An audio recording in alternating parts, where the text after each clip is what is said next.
और अब बात आज़ादी के सफर की। स्वाधीनता की गाथा में आज बात संविधान सभा की पहली बैठक की। नई दिल्ली के कॉन्स्टिट्यूशन हॉल में आयोजित इस बैठक में 207 प्रतिनिधियों ने हिस्सा लिया। वहीं स्वाधीनता सेनानी राजनारायण मिश्रा के स्वाधीनता आंदोलन में दिए गए योगदान पर देखिए हमारी ये रिपोर्ट।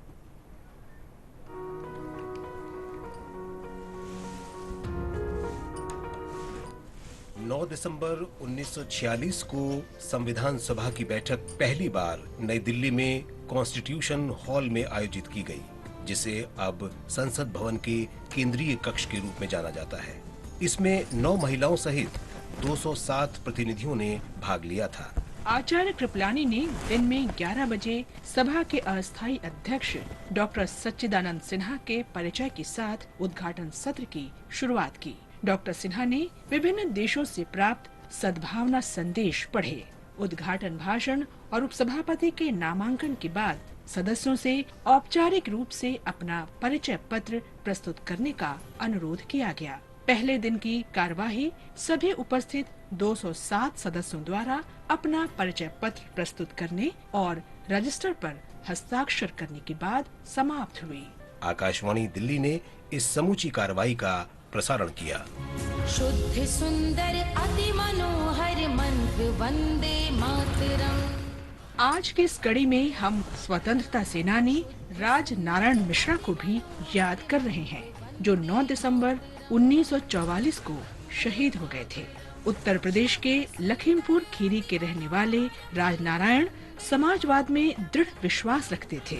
उन्होंने भारत छोड़ो आंदोलन 1942 के दौरान अपने समूह के साथ ब्रिटिश प्रतिष्ठानों पर छापों का नेतृत्व किया। राजनारायण पर उत्तर प्रदेश के उन्नाव क्षेत्र में क्रांतिकारी छापे का आरोप लगाया गया और उन्हें मौत की सजा सुनाई गई। 9 दिसंबर 1944 को लखनऊ सेंट्रल जेल में वे इनकलाब जिंदाबाद का नारा लगाते हुए फांसी पर चढ़ गए। हम इस महान भारतीय स्वतंत्रता सेनानी को नमन करते हैं।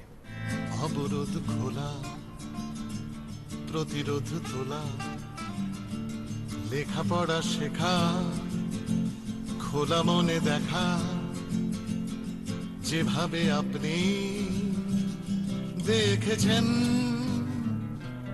বেগম রোকেয়া সাখাওয়াত হোসেন।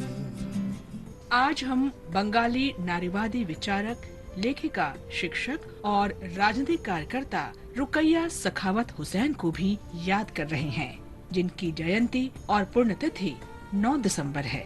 उन्हें दक्षिण एशिया में महिला मुक्ति की अग्रणी माना जाता है। उन्होंने अपनी रचनाओं, कविताओं, कथाओं और निबंधों में स्त्री पुरुष समानता के लिए प्रगतिशील विचारों का समर्थन किया और महिलाओं के लिए एक बेहतर और निष्पक्ष दुनिया की परिकल्पना की। शालीनता था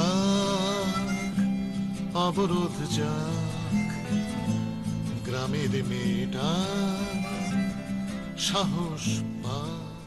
बेगम रुकैया के नाम से लोकप्रिय रुकैया सखावत हुसैन का जन्म वर्ष 1880 में बंगाल प्रेसिडेंसी के रंगपुर जिले में हुआ था, जो अब बांग्लादेश में है। वे रूढ़िवादी माहौल में पली बढ़ी और उनके पति तथा भाई के सहयोग से उन्हें आखिरकार आजादी मिली। अक्सर कविताएं लिखने वाली अपनी बहन करीमुन्निसा को देखकर शिक्षा और महिलाओं के व्यक्तिगत अधिकारों में उनका विश्वास और मजबूत हुआ। इस विश्वास से अभिभूत होकर उन्होंने सुल्ताना का सपना कहानी की रचना की। इसमें एक नारीवादी आदर्श राज्य की कल्पना है, जिसे स्त्री देश कहा जाता है, जिसमें सब कुछ महिलाएं चलाती हैं और पुरुष पर्दे में रहते हैं। उनकी अन्य कृतियों में शामिल है बंगाली महिलाओं की कठिनाइयों के चित्रण संबंधी पद्मराग, एसेंस ऑफ द लोटस और अवरोध बासिनी, द कन्फाइंड वुमन। 1916 में रुकैया ने महिलाओं की शिक्षा और रोजगार की दिशा में काम करने के लिए मुस्लिम महिला संघ की स्थापना की। 1926 में उन्होंने कोलकाता में आयोजित बंगाल महिला शिक्षा सम्मेलन की अध्यक्षता की, जो महिलाओं के शिक्षा अधिकारों के समर्थन में उन्हें एकजुट करने का पहला महत्वपूर्ण प्रयास था। भारतीय महिला सम्मेलन के दौरान एक सत्र की अध्यक्षता करने के तुरंत बाद 9 दिसंबर 1932 को उनकी मृत्यु हो गई। महिला अधिकारों की इस मुखर नेत्री को हमारा सलाम। बेगम रुकिया